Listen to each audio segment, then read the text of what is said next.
नमस्कार, बहुत स्वागत है आप सभी का। आप देख रहे हैं एमएच प्राइम, आपके साथ मैं हूं पंकज रौतेला। आज बात हिमाचल की होगी और हिमाचल में रोजगार को लेकर जो सवाल जवाब हो रहा है, आउटसोर्सिंग भर्ती को लेकर जो सवाल विधानसभा में भी उठे और बाहर भी उठते रहते हैं, उनके जवाब खोजने की हम आज कोशिश करेंगे। लेकिन तस्वीर क्या है, क्यों आज रोजगार की बात हम कर रहे हैं, ये जानना बेहद जरूरी है, क्योंकि विधानसभा का मानसून सत्र चल रहा है और विधानसभा के मानसून सत्र की शुरुआत में ही विपक्षी दलों ने यानी कि कांग्रेस ने आउटसोर्सिंग भर्ती मामले पर हो हल्ला सदन के अंदर किया। जब जवाब नहीं मिला तो वॉकआउट भी किया। वॉकआउट किया तो एक बार फिर से ये जानना बेहद जरूरी है कि बीते चार साढ़े 4 साल कह लीजिए, बीजेपी राज कह लीजिए, कितना काम युवाओं के लिए हुआ, कितना रोजगार मिला, कितनी आउटसोर्सिंग भर्तियां हुई, वो भर्तियां हुई तो उन पर सवाल आखिर क्यों उठने लगे। क्या वाकई में भर्तियों पर कुछ ऐसा है, ऐसा घपला है, ऐसे गड़बड़ी है, ऐसे इस तरीके के जो सवाल उठ रहे हैं उनमें कितनी सच्चाई है, ये खोजने की आज हम बात करेंगे अपने इस प्रोग्राम के जरिए। और सबसे पहले आपको कुछ तस्वीर दिखाते हैं। जब नियम 67 के तहत आज विधानसभा के अंदर चर्चा मांगी गई थी आउटसोर्स के तहत जो भर्तियां सरकार कर रही है उसके उपलक्ष्य में, लेकिन बहुत दुर्भाग्य की बात है कि माननीय अध्यक्ष महोदय ने उसको सिरे से नकार दिया। केवल मात्र हमारा चर्चा करने का जो मुख्य उद्देश्य था वो ये था कि आप जो आउटसोर्स के माध्यम से आपने 8,000 के करीब जो भर्तियां कर दी हैं वो सरासर बेरोजगारों के साथ अन्याय है। हजारों की संख्या में जो नौकरियां देंगे और बेरोजगारों को जो है उनको उनकी योग्यता के अनुसार भर्तियां करेंगे, लेकिन आज ना तो योग्यताओं को का कोई माध्यम अपनाया जा रहा है, ना ही कोई मेरिट देखी जा रही है, ना ही कोई रोस्टर को उसमें लागू किया जा रहा है और चोर दरवाजे से जो है अपने चहेतों को वो नौकरियां बांट रहे हैं, बंदर बांट की जा रही है। और हमने जो है सदन के अंदर इसके ऊपर सरकार से श्वेत पत्र की मांग की है कि सरकार जो है इसमें श्वेत पत्र जारी करे, वो बताए कि हमने जो है इन 3.5 वर्षों में क्या किया है। आज करना मूलक आधार के ऊपर जो लोग मांग कर रहे हैं सरकार से, लगातार पिछले 3.5 वर्षों से हम लोग स्वयं सदन के अंदर भी मांग कर रहे हैं और सदन के बाहर भी मांग कर रहे हैं कि आप करना मूलक आधार पर जो है भर्तियां करें। 3.5 वर्षों में सरकार ने एक भी करना मूलक आधार पर कोई भर्ती नहीं करी है। तो सवाल सिर्फ भर्तियों का नहीं है, सवाल रोजगार का भी है, क्योंकि रोजगार के लिए जो अवसर पैदा करने की बात है, इन्वेस्टर समिट यहाँ पर हुई, निवेशकों को लुभाने के लिए सरकार ने बहुत ज्यादा कोशिश की और उसके बाद जब जवाब पूछा गया तो ये भी कहा गया कि बहुत ज्यादा उद्योग यहाँ पर लगे हैं। लेकिन जब रोजगार की बात आती है और रोजगार की संख्या बताने की बात आती है, तब उस दौर में वो संख्या क्यों नहीं बताई जाती या वो संख्या कम क्यों हो जाती है।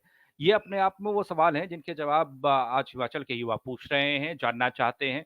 और उसके बाद आउटसोर्सिंग पर भी जो सवाल जवाब हुए, उसको सत्ता पक्ष किस तरीके से देखता है, खुद मुख्यमंत्री जयराम ठाकुर किस तरीके से देखते हैं, वो भी आपको दिखा लेते हैं, क्योंकि बेबुनियाद बताया विपक्ष के तमाम आरोपों को। और मुझे इस बात को कहते हुए बहुत अफसोस है कि जिम्मेदार विपक्ष की भूमिका निभाना ये कांग्रेस की ओर से हम उम्मीद कर रहे थे और वो इसमें पूर्ण तरह से असफल हुई। लगातार हर किसी मामले को लेकर के जो नियम की परिधि में आता नहीं है उसके लिए नियम 67 में नोटिस देना, ये बहुत ही एक सारी सदन की मर्यादा को ठेस पहुंचाने वाली बात है। पिछले कल भी इसी प्रकार से किया और आज भी। तो आरोप प्रत्यारोप का दौर शुरू हो चुका है, लेकिन सच्चाई जानने की कोशिश करेंगे, कितना दम है विपक्ष के आरोपों में और क्या वाकई में सरकार जो बात कह रही है कि ये निराधार है, बेबुनियाद आरोप सरकार पर लगाए जा रहे हैं। हमारे साथ मेहमान जुड़ चुके हैं, उनसे आपका तारुफ कराते हैं और चर्चा की शुरुआत करते हैं इसी मसले पर और जानने की कोशिश करते हैं कि हिमाचल में क्या आउटसोर्सिंग भर्ती का सच है और जो बात विपक्ष द्वारा कही जा रही है उसमें कितनी सच्चाई है। हमारे साथ मेहमान जुड़ चुके हैं, आपके स्क्रीन पर मेहमान आप देख पा रहे होंगे। बीजेपी से हमारे साथ प्यार सिंह साहब हैं, बहुत स्वागत है सर आपका। विकास चौहान जी हमारे साथ वरिष्ठ पत्रकार हैं। नरेश चौहान साहब हमारे साथ कांग्रेस से हैं। आउटसोर्सिंग की जब बात आती है तो उन लोगों का प्रतिनिधित्व भी होना चाहिए, उनकी बात भी रखी जानी चाहिए। कमल डोगरा साहब हमारे साथ हैं, बहुत स्वागत है सभी का। सबसे पहले बीजेपी से शुरुआत करते हैं। प्यार सिंह साहब, सवालों का सिलसिला आप ही से शुरू करते हैं, क्योंकि सरकार आपकी और विपक्ष आरोप लगा रहा है आउटसोर्सिंग भर्ती मामले में, लेकिन रोजगार पर भी बात होनी चाहिए, आउटसोर्सिंग पर भी बात होनी चाहिए। तमाम माध्यम है सरकार के पास जब युवाओं को रोजगार देने की बात आती है। रोजगार के मामले में क्या कहेंगे आप? क्या क्या कोई आंकड़ा आपके पास है जिसे आप बता पाएंगे पिछले 4 साल में इतने लोगों को रोजगार दिया? क्योंकि उद्योग बड़े हैं, ये बात खुद सरकार मानती है। उद्योग बढ़े तो रोजगार के अवसर भी बनने चाहिए, लोगों को रोजगार मिलना भी चाहिए। शिक्षित बेरोजगारी दर जो है वो उसमें फर्क दिखाई देना चाहिए। पंकज जी, आपकी बात बिल्कुल और गंभीर विषय है। आपकी आपकी इस जो ये डिबेट आपने आज रखी है, महत्वपूर्ण डिबेट है। और बेशक आपके सभी जो हमारे साथी हैं ये भी समझते होंगे आज इस चैनल पर कि अपने प्रदेश में संसाधनों को की स्थिति को देखते हुए आज जो ये सरकार हमारी माननीय मुख्यमंत्री जी जयराम ठाकुर जी के नेतृत्व में इतना बेहतरीन कार्य कर रही है। और रोजगार का भी अगर इसमें विषय देखा जाए तो तथ्यों पर आधारित जो भी विषय हैं वो रहने चाहिए। विपक्ष की भूमिका भी अगर तथ्यों पर आधारित हो और सकारात्मक हो तो निश्चित रूप से वो स्वागत योग्य है। मगर जिस तरह से दुष्प्रचार किया जा रहा है वह भी निंदनीय है। मुझे लगता है इस सरकार में कोविड की इस महामारी के दौरान भी इतना बेहतरीन कार्य करते हुए फिर भी रोजगार का ध्यान रखते हुए लोगों को रोजगार दिया जा रहा है। और रोजगार के क्षेत्र में जो धांधली की बात है जहां तक है वो मैं बिल्कुल सिरे से नकारता हूं, क्योंकि माननीय प्रधानमंत्री जी के निर्देशानुसार पहली बार इस सरकार ने भी वही अडॉप्ट किया है जो सेंट्रल गवर्नमेंट ने किया है। अब किसी भी भर्ती को आप देखिए, अब बिल्कुल उसमें वो इंटरव्यू सिस्टम खत्म हो गया है और पात्र लोग ही नौकरी पे आ रहे हैं, ऐसा मेरा मानना है। बाकी सकारात्मक डिबेट के लिए आपको इसके लिए साधुवाद। जी, क्या बता सकते हैं सर, जो बेरोजगार युवा हैं वो युवाओं का आंकड़ा आज क्या है प्रदेश में? वो आंकड़ा आज क्या है प्रदेश में इस वक्त? जहां तक मेरी जानकारी है कुछ 8,49,701 जो बेरोजगार युवक रोजगार कार्यालयों में पंजीकृत है जी।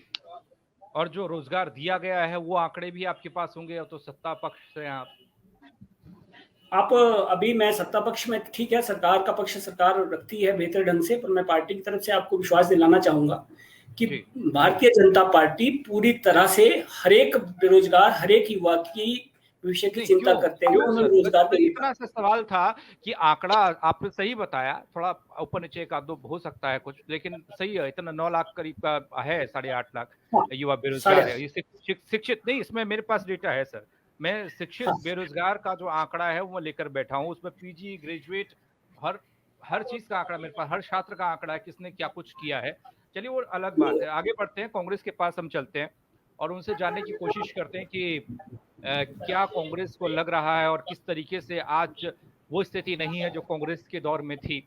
चौहान साहब, थोड़ा सा प्रकाश डालिएगा और कितनी सच्चाई दांव में लगती है। हालांकि आपने आउटसोर्सिंग भर्ती मामले पर आवाज उठाई, ऐसा नहीं लगता कि जब आंकड़े नहीं बताए जा रहे हैं रोजगार के, कितने लोगों को रोजगार पिछले 4 साल में दिया, तो आपको इस पर भी आवाज उठानी चाहिए थी? सिर्फ आउटसोर्सिंग ही क्यों? आउटसोर्सिंग तो एक युवाओं को रोजगार देने का बस एक जरिया भर है, एक टूल है, इसके अलावा 10 टूल और हैं।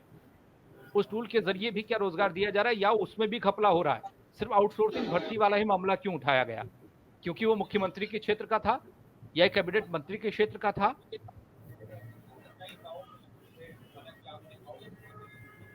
आपकी आवाज नहीं आ रही सर मेरे तक, प्लीज। आप ईपी निकाल कर बात कर सकते हैं सर, प्लीज। इनका म्यूट हो रखा है। आपको मेरी हाँ बोलिए। आप ईपी लगा सकते हैं सर, इको करेगी वरना, प्लीज थोड़ा सा वक्त दीजिए। ईपी लगा सकते हैं, आपकी आवाज आएगी।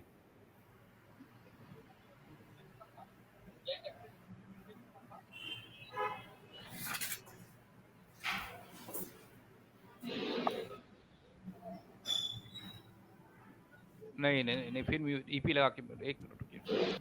बोलिए सर, बोलिए प्लीज। मेरी आवाज आपको आ रही है? हाँ जी बोलिए।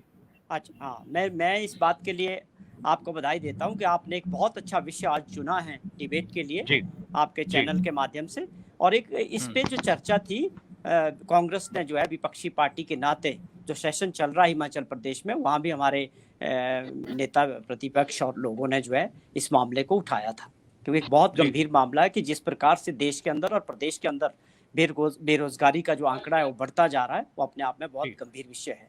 कोरोना काल के बाद पूरे देश में भी और प्रदेश में भी बहुत सारे लोगों ने अपने रोजगार खोए हैं और अपनी नौकरियां खोई, और उसके बावजूद जिस प्रकार से माननीय जयराम जी की सरकार इन 4 सालों में जो एक काम कर रही है कि मुख्यमंत्री जी के क्षेत्र में और एक सो कॉल्ड मुख्यमंत्री जो इनके मिनिस्टर है उनके क्षेत्र में, 2 क्षेत्रों में जिस प्रकार से आउट ऑफ द वे, बिना किसी पॉलिसी के, बिना किसी इसके मेरिट के हिसाब से जिस प्रकार से लोगों की भर्ती की जा रही है, अपने लोगों को भर्ती किया जा रहा है आउटसोर्सिंग में, उसका आंकड़ा जो था, धर्मपुर क्षेत्र की बात करें या सिराज क्षेत्र की जो बात करें, वहां पर बहुत बड़ा था। तो ये एक बड़ा गंभीर विषय था। इसको विपक्ष ने जो है विधानसभा में इसके बारे में जानना चाहा, लेकिन सरकार ने आज तक 4-5 दिन हो गए सेशन को, इसके ऊपर कोई जवाब सरकार नहीं दे पाई, क्योंकि सरकार की सोच बड़ी साफ थी कि अपने लोगों को जिस प्रकार से, जो आप डिपार्टमेंट्स की मैं बात करूं, आईपीएच महकमा है, ट्रांसपोर्ट है, और भी दूसरे पीडब्ल्यूडी थे, दूसरे महकमों में भी सारी भर्तियां जिस प्रकार से केवल 2-3 क्षेत्रों में की जा रही है, ये अपने आप में बहुत गंभीर समस्या है, गंभीर बात है। सरकार को जो है पारदर्शिता के साथ काम करना चाहिए, और विपक्ष का ये काम है कि बेरोजगारों की आवाज और कहीं भी जो गलती सरकार करती है उसको उठाना विपक्ष का काम है। लेकिन जिस प्रकार से विपक्ष सरकार जो है इसमें अपना जो आपसे थोड़ा सा अलग सवाल है, आप विपक्ष की भूमिका में भी हैं और इससे पहले सत्ता की भूमिका में भी आप रहे हैं, यानी पॉलिसीज आपने भी बनाई है। हम ये जानना चाहते हैं कि हिमाचल के युवाओं के लिए, चाहे आउटसोर्सिंग के जरिए हो या कोई और जरिया हो, क्या रोजगार नीति बनी थी? क्या वो उस नीति पर काम हो रहा है जो इस हिसाब से ये सोचा गया कि यहाँ के नौजवानों को यहीं पर रोजगार देना है? बाहरी लोगों के लिए कानून लाया गया, उनको रोजगार यहाँ नहीं मिलेगा, यहाँ के लोगों को तवज्जो मिलेगी। अभी इन्वेस्टर समिट हुई थी, उसमें कहा गया कि उद्योग आया है, और पहले ग्राउंड में कितना उद्योग आया है ये खुद सरकार बताती है। हम जानना चाहते हैं क्या उस ढर्रे पर काम हो रहा है या फिर नहीं हो रहा है? क्योंकि जब देखिए आपकी बात, तब भी बेरोजगारी को लेकर सवाल उठता था, आज भी सवाल हो रहा है। हालांकि उस समय ताज पहनाए जाते थे, वो बात अलग है। नहीं, देखिए ये एक बहुत बड़ी समस्या है, बेरोजगारी की जो समस्या है ये आगे भी चलती रहेगी, लेकिन सरकारों को, जो सरकारें होती हैं, उनको इसको पारदर्शिता के साथ इसमें काम करने की आवश्यकता है कि बच्चे जो हैं, जो भी बेरोजगार है, मेरिट के आधार पर, अपने काबिलियत के आधार पर उनको मौका मिलना चाहिए। ये बहुत बड़ा विषय है। ये विषय सबसे बड़ा था जो विधानसभा में उठाया गया। जहां तक आपका सवाल है कि नीति बननी चाहिए, और आपने जो जिक्र किया था कि जो इन्वेस्टर मीट हुई थी धर्मशाला में, वो जमीनी स्तर पे कहीं नहीं उतरी है, और कोई इन्वेस्टमेंट जो है उसके बाद हिमाचल में नहीं आया है। कोरोना काल में स्थिति और बदतर हुई है। तो हमारा जो मुद्दा था कि जो आप कर भी रहे हैं, जिन बच्चों को रोजगार मिल भी रहा है, उसमें कम से कम पारदर्शिता होनी चाहिए। केवल मात्र इस बात पे नहीं होनी चाहिए कि जो पावरफुल मिनिस्टर्स और चीफ मिनिस्टर्स हैं उनके क्षेत्र के लोगों को रोजगार नहीं मिलना चाहिए। प्रदेश के हर जिला के, हर क्षेत्र के बच्चों का अधिकार है कि उनको अपनी जिम्मेवारी के साथ और उनके मेरिट के हिसाब उनको मौका मिलना चाहिए। ये हमारा सबसे बड़ा मुद्दा था। डोगरा साहब, आपके पास आ रहा हूँ। आप उस का प्रतिनिधित्व करते हैं, उस क्षेत्र का जहाँ पर उम्मीदें काफी होती हैं, और उम्मीदों पर क्या हम ये कहें कि मौजूदा स्तर पर सरकार खरा उतर पा रही है या इससे पहले काम हुआ है? क्योंकि पिछले दौर में तस्वीर कुछ और थी, और आज के दौर में ये कहा जा रहा है कि आउटसोर्सिंग भर्ती घोटाला हो गया वही मुख्यमंत्री के क्षेत्र में। सच्चाई तो आप बेहतर जानते होंगे हम सबसे।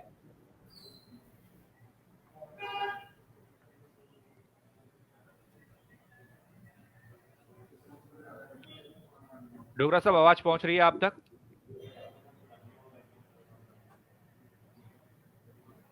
अगर आवाज पहुंच रही हो सर, अनम्यूट कीजिए अपने आप को और बोलिए।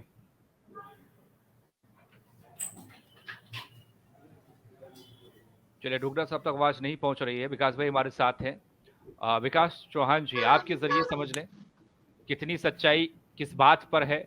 युवा दर दर भटक रहा है। आंकड़ा ये हम बड़ी ही दिलेरी के साथ बता देते हैं कि हम 8.5 लाख बेरोजगारों को ढो रहे हैं।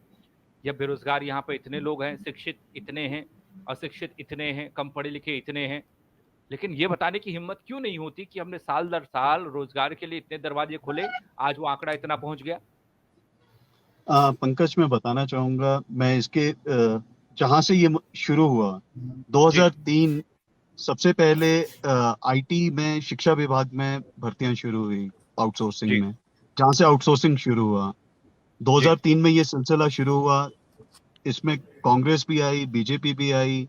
ये सिलसिला निरंतर चलता रहा और आज तकरीबन 17,000 के करीब प्रदेश में आउटसोर्सिंग में लोग रखे गए, जिसे हम, अगर मैं सादे तौर पे कहूं कि ठेकेदार की लेबर मींस ठेकेदारों द्वारा वो एक कंपनी उसको एक कॉन्ट्रैक्ट साइन किया जाता है, कॉन्ट्रैक्ट साइन करके उसे ये दे दिया जाता है। उसमें पहली चीज जो ये जो आउटसोर्सिंग में आए हैं उनकी एक मैंने जो चीज पाई है कि सरकार जो उन्हें पैसा दे रही है, जो कॉन्ट्रैक्ट अमाउंट साइन हुआ है वो उतना पैसा उन्हें नहीं मिल रहा है। जो कॉन्ट्रैक्टर्स है वो तकरीबन 1500, 2000, 2500 जिसका जितना बस चलता है वो उस हिसाब से अपना पैसा काट रहा है। उसके बाद अगर आप जो ये बात कह रहे हैं 8.5 लाख, अभी ये विधानसभा पटल में अभी ही आपके सेशन में ये आया है कि 8.5 लाख के करीब बेरोजगार है। उसके साथ ही सरकार ने 2 वर्षों का रोजगार का डेटा दिया है जिसमें तकरीबन 29,000 के लगभग इन्होंने सरकार ने कहा है विधानसभा पटल में कि हमने 2 वर्षों में 29,000 के लगभग रोजगार भी दिया है। मगर मैं एक और चीज से मुझे कंफ्यूजन है क्योंकि आज से 4 साल पहले तकरीबन 13 लाख के करीब बेरोजगारों का डेटा था जो आज एकदम से घट के 8.5 लाख हो गया। ये कैसे हुआ, क्या हुआ, मैं इस पे भी फिगर आउट करने की कोशिश कर रहा हूँ। आरटीआई लगा ही है, अभी तो सेशन करके अभी इमीडिएट नहीं हो पाया है। उसके बाद आती है बात कि इनका उपचार कैसे हो सकता है। फिर अब बात करते हैं 2014-15 में सम्मेलन होता है। उस सम्मेलन को पूर्व मुख्यमंत्री स्वर्गीय वीरभद्र सिंह वो करते हैं। उसमें एक आश्वासन दिया जाता है कि आपको पॉलिसी बनाई जाएगी। 14 में भी होता है, 15 में भी होता है।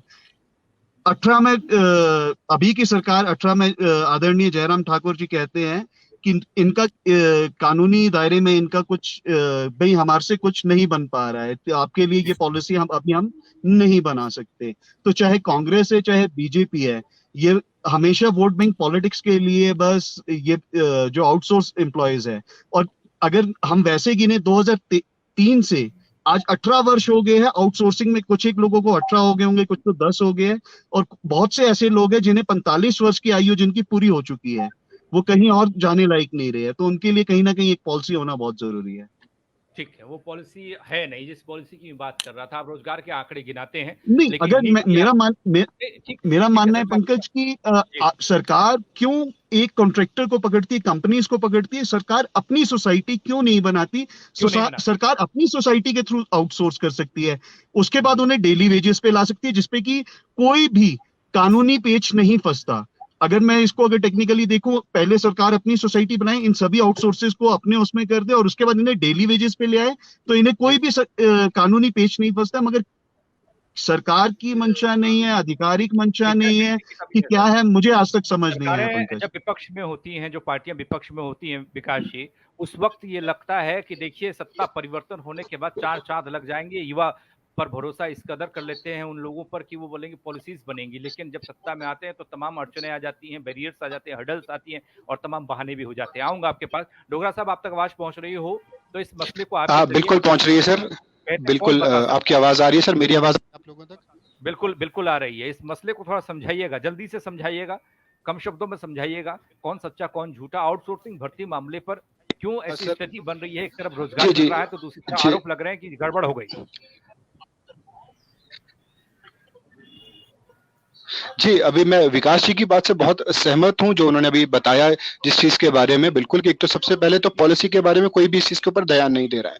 कांग्रेस आती है, कांग्रेस अपनी बात करती है, बीजेपी आती है, बीजेपी अपनी बात करती है। कांग्रेस कहती है कि बीजेपी वालों ने लगाया है, बीजेपी कहती है कांग्रेस वालों ने लगाया है। अगर मैं पिछले विधानसभा की बात कहूं तो पिछली बार जो आंकड़ा है वो पूरे विभागों से मंगाया गया था कि आउटसोर्स पे कितने लोग रखे गए हैं। अब वो आंकड़ा सरकार क्यों पेश नहीं कर रही है इसके बारे में मुझे भी समझ में नहीं आ रहा है। ये हर साल ये आंकड़े जो है पूरे सरकार मंगवाती है, चाहे वो कांग्रेस की सरकार रही हो चाहे वो बीजेपी की सरकार है इस वक्त प्रेजेंट में। अगर अभी इंद्रदत्त लखनपाल जी का बात सुनी थी, उन्होंने कहा था कि भी चोर दरवाजे से भर्तियां हो रही हैं, नियमों को दरकिनार करके भर्तियां की जा रही हैं।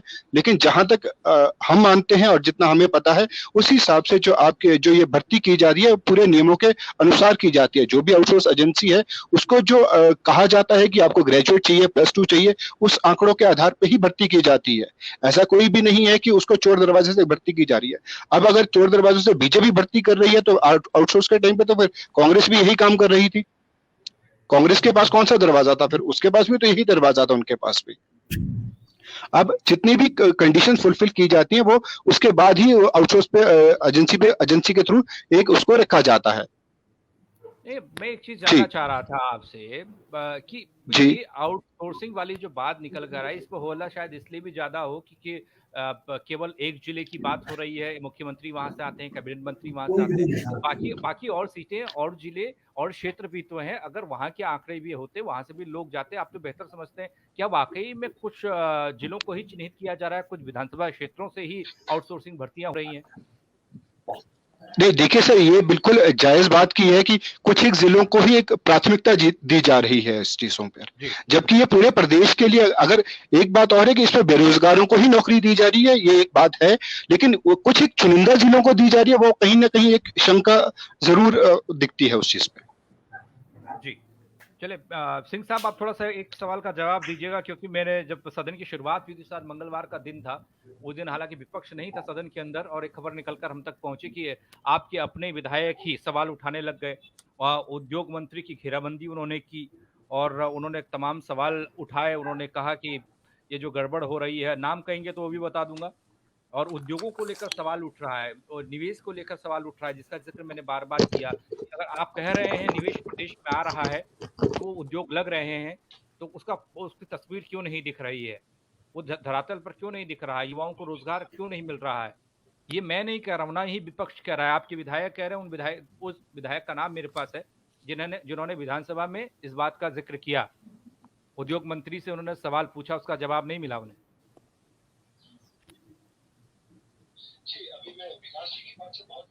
प्यार सिंह साहब, ये ठीक है आपकी बात।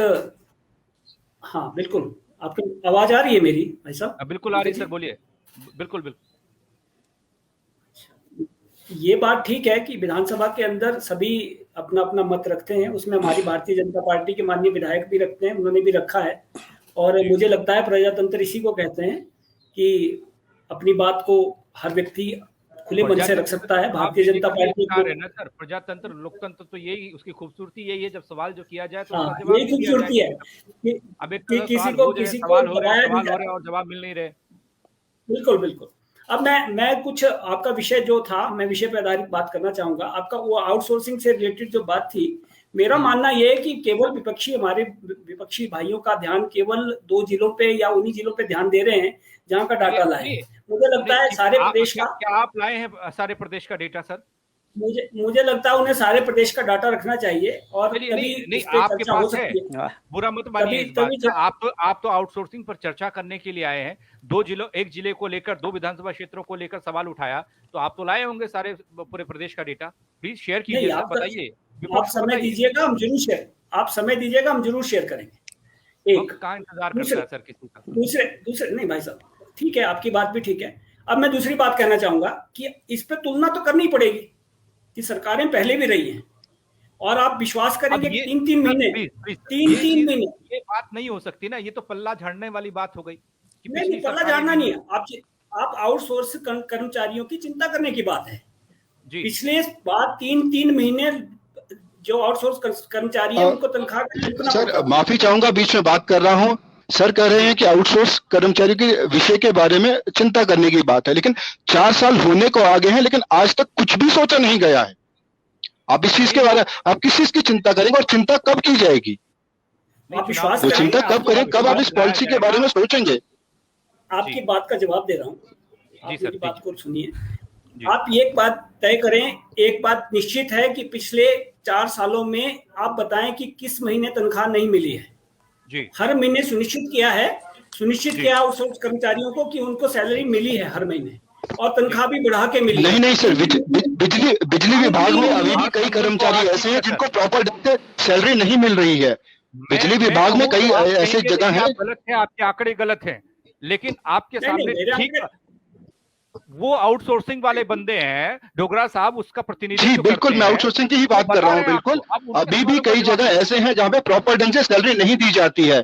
आप 7 तारीख का एक टाइम डेट फिक्स करते हैं कि 7 तारीख तक सैलरी मिल जानी चाहिए, 15 तारीख हो जाती है, 20 तारीख हो जाती है, 2 महीने निकल जाते हैं, 3 महीने निकल जाते हैं, लेकिन सैलरी के बारे में कोई भी किसी चीज के इनकी मोनोपोली चलती है, कोई भी इस चीज को सर नहीं देख पा रहा है कि प्रॉपर ढंग से सैलरी मिल रही है कि नहीं मिल रही। ये सही नहीं करता है, प्रॉपर पीएफ नहीं करता है प्रॉपर।